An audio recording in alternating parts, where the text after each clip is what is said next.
I know a couple of you guys have kind of asked for our brew setup, and a couple comments from taking a look at our control panel. We're just in the process of moving basically out of the kitchen and creating a beer room or a brewery, whatever you want to call it.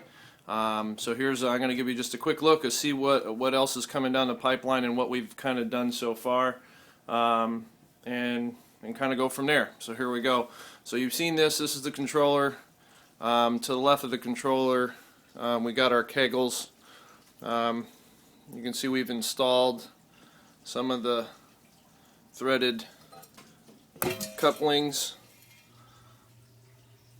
which come through like that. That's our probes for temp. This will be a mash tun. It's got to be cleaned out, obviously. A little bit different than what most people have done. We're going to try this out. We'll see how it works. A lot of people use dip tubes, and they come through the side. We're going to try to go out the bottom with a drain. The bottom of this keg is kind of beveled and sloped. Once we get a filter put over it, or a false bottom, as you will, hopefully we'll be able to drain every bit of liquid or wort out of the mash tun and the kegels and stuff. So back over to this side, this will be, you can see we got an element in this one. This will be the hot liquor tank. We got our coils that we're going to put in there, that the wort will run through. They'll come in the bottom, come out the top. There'll be a valve in the middle here, a manual valve that we can gate the flow, and then it'll go over into the insulated keg, which will be our mash tun. And then, quick look at the outside, one of the thermocouples. We've got one more of these fittings to do, which we're going to make a video on how to dimple and solder. Bobby from New Jersey has a different little fitting that he uses, but he shows a quick thing on the stainless solder there. So we'll be doing ours too. You can see we got one of our false bottoms here.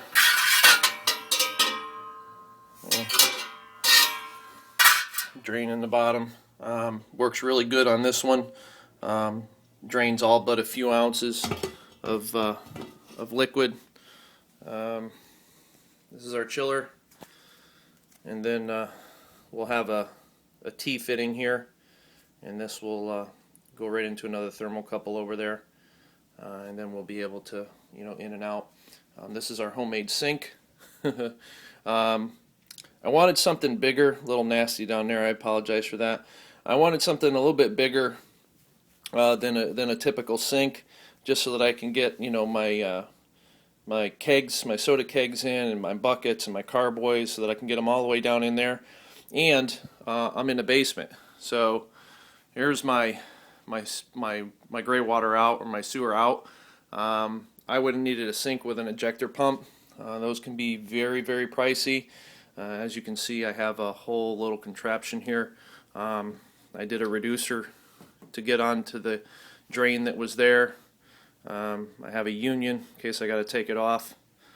Then as we get down here, another means of disconnecting it below this. You can see it goes through the plastic here to keep it in place.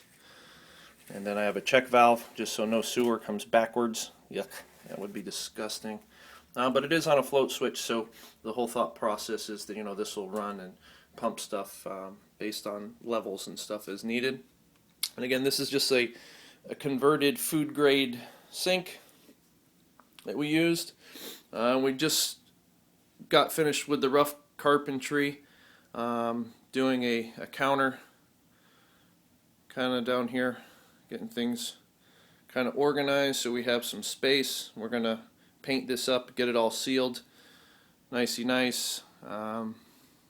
Mounted some shelving. These were like end tables, and we cut the legs off, and then just screwed them to some studs in the wall, got them up off the ground. Well, we still got some tools and stuff hanging around down here.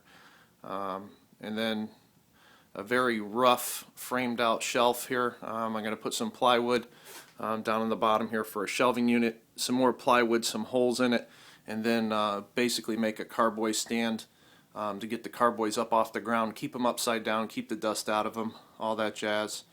Yeah, I do make wine as well. We haven't got into any of that, but that's some of my reserve bottles from some of the batches I've done. Also getting a little shot there, trying to give a go at washing some yeast and whatnot. We'll see how that runs. And this is the, I'm gonna back up here, get the whole thing in there. This is the kegerator. Right now we got 3 taps. I've got 4 things of 4 kegs of beer, as you can see. Only 3 are hooked up. I actually did mine a little different too. You can see there I run the hose through the wall, and then the tank actually sits outside. You can put the tanks inside, but it'll take up space. And the cold actually compresses the gas, which over the long term of things, you'll end up using basically more gas to do the same thing. So, you know, I don't know, I just kept it as simple as possible. This is a pretty big chest that I converted. I've got it set up where all in all I could fit 9 kegs in there.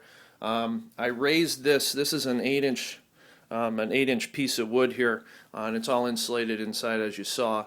But there is a little shelf in there, so I could fit 9 kegs in there if I ever, for whatever reason, needed that much. But really I wanted space to have about 5 kegs or so, and then still room where I could try to use it to do lagers, all in the same thing. And I know you got to step temperatures and stuff, and having beer on tap, messing with the temps, you know, I don't know. It'll still be chilled, but you know, we'll see how it goes. So again, just a really quick look at what the you know, our quote-unquote brewery is going to look like. All our pumps. It's a train wreck down there right now. That's a coil for the hot liquor tank. But all our pumps and all our copper pipe obviously will go through the wood because all our drains go out the bottom. And it'll all be, we've already got it designed and laid out. We'll get it all hooked up. It'll be down there. We'll show you some pictures of that. Get the rest of our wire all run and see what everything looks like and how it all turns out. We'll keep you guys posted. We're also going to do a breakdown on a homemade stir plate we did. There's a ton of these out there. There's 1,000 ways to do this. But we'll show you how we did ours and kind of go from there. We're also contemplating trying to do a hot plate conversion as well.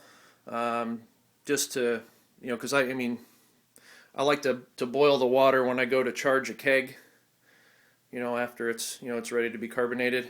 And I'd rather not go upstairs and use the kitchen if I don't have to, if I have everything else down here. So we're either going to buy one or we're contemplating doing a conversion. And I also got a bunch of hops that I planted last year that I got a little bit of hops out of. We're going to do an OS later in the year.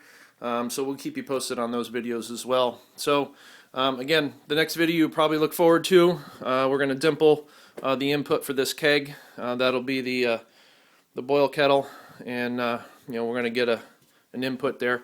We'll show you how we do that, and we'll go from there. All right, guys, have a great time. Thanks for watching. Bye.